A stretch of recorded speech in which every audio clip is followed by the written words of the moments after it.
I do this talk. We have a PowerPoint. We don't have a PowerPoint. There's just too much technology. Would you agree? I mean, I grew up in a time where the stores were closed on Sundays. Most people didn't work weekends. And The Wizard of Oz only came on once a year. Do you remember? And that was a really big deal. Oh my God, it's on. People bought penny candies.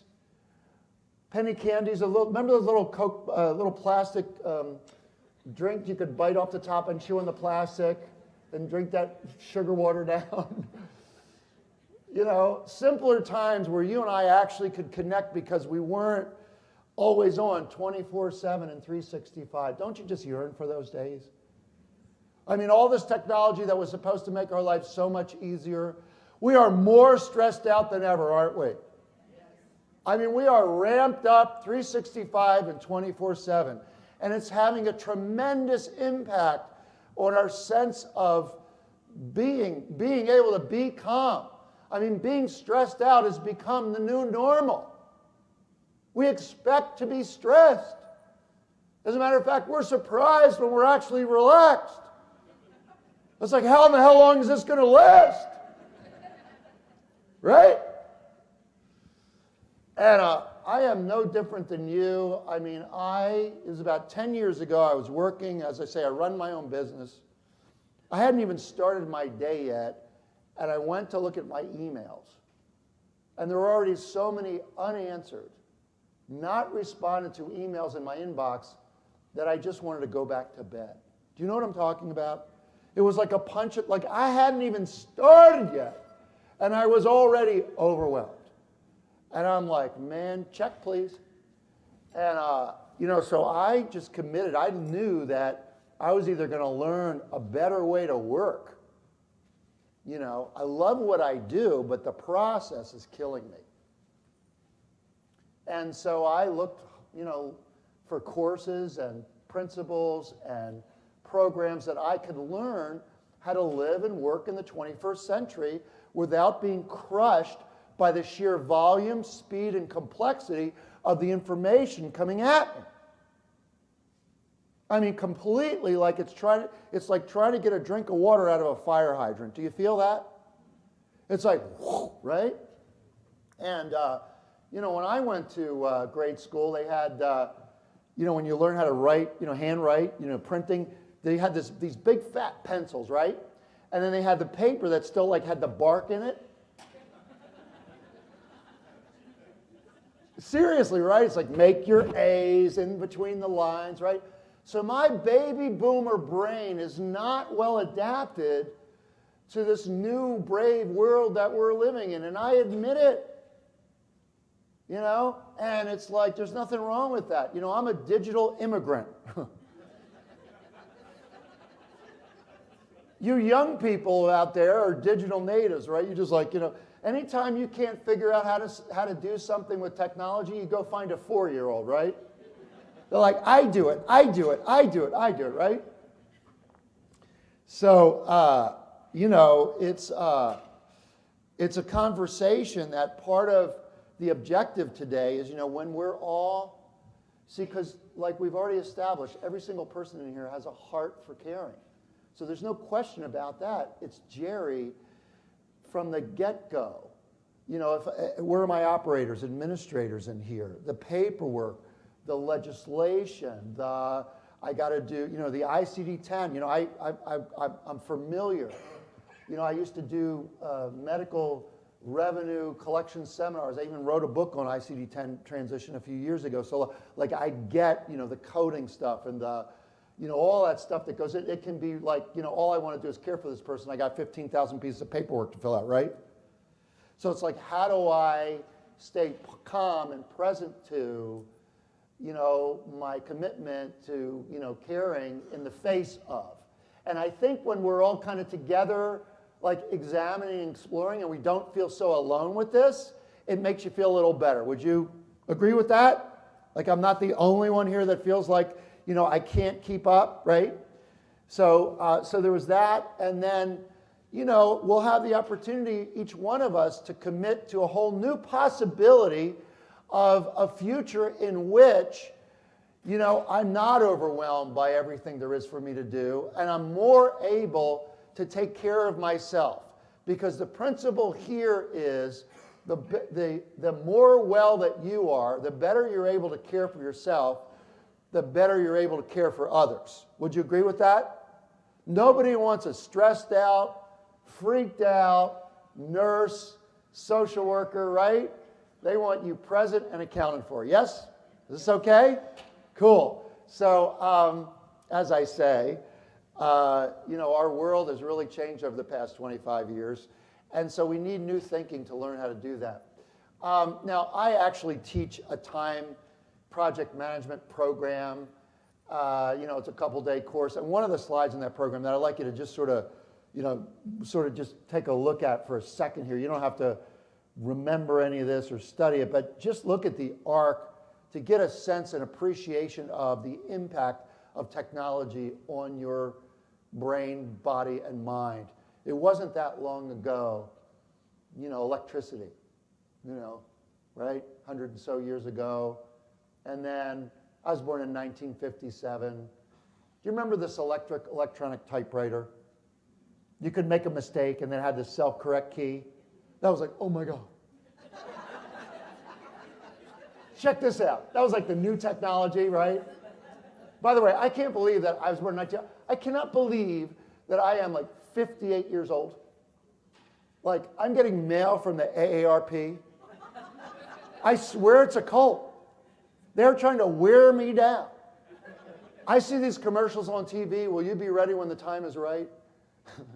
Why stop and pause to take a pill? Right? Will I be ready when the time is right? Yeah, if you mean by that to pee again.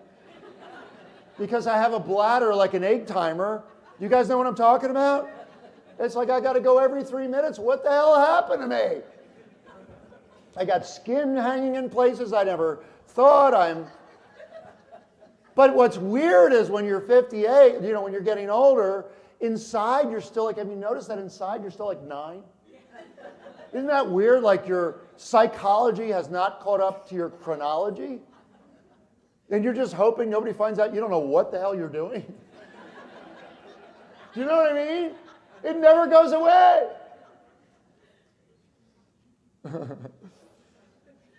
It's crazy, right? So, you know, this, and then, you know, fax, remember the fax machine when it, what was it, the 80s or whatever? You know, this piece of paper's coming through this really big telephone.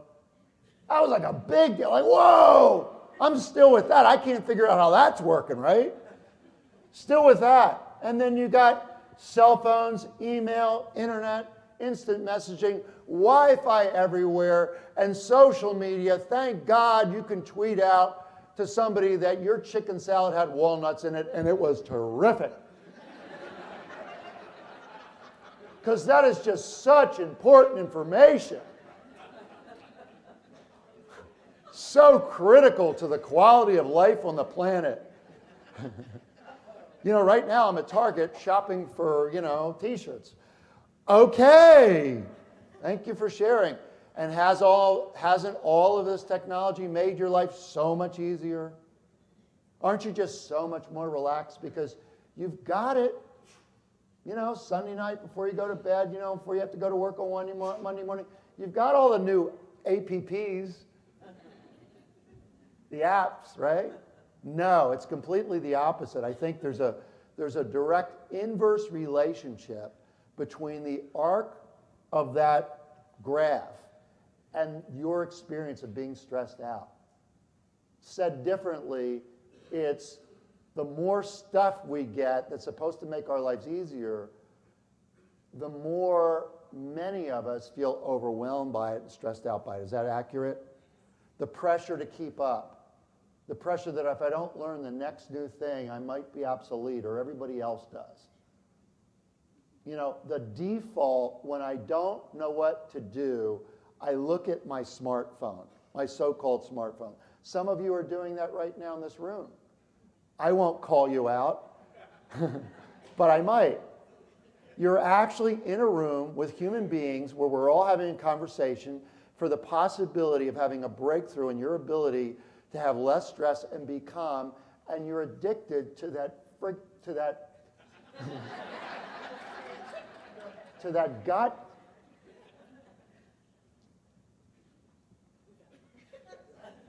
You can't not look. As I'm talking, you're going to be like, oh my God, what if something came in that I need to see? Oh my God, I got to look. Oh my God, oh my God. You know, like the guy on the video said, you know, in the old days, I put a nickel in the phone if I wanted to call somebody, right? Remember when you used to come to these conferences 10, 15 years ago? If you wanted to call somebody, you went out and put your 50 cents into the payphone. Remember that? You could actually sit and be in a room without being distracted or disturbed by the need to feel like you've got to check your smartphone. And I don't know about you, but I feel like I am at the dumb end of my smartphone most days. So we'll talk about why that is. But the fact of the matter is that we are more stressed out than ever. People that are coming to hospitals, I do a lot of work in healthcare. We're not caring for ourselves. As good of a job as you're doing, before people get to the long-term care, the assisted living, the skilled nursing care, and so on, is that we're already in the middle of a tremendous explosion of diabetes, cardiovascular disease, and a number of other stress-related, cultural-related disease. Sitting too long is now the new disease. Human beings are not meant to sit, because if we sat too long, we never would have evolved, because the saber-toothed tiger would have ate your butt and spit your bones out. Do you know what I'm talking about? But now we're sitting and we're staring at machines. That's why it feels so good when you actually have that human connection with Mrs. Jones, who grabs your hand and says, "Thank you, honey. I'm so glad you're here today. I love you." That's what we're here for, but it's all the other stuff. So as I'm talking, if you feel, because having to sit for 2 hours is not normal, if you feel, everybody go ahead and stand up right now. Let's have a stand-up break. And I want you to hug the person next to you. Give them a big hug, a big old hug. Tell them how much you love them. Now go hug somebody else.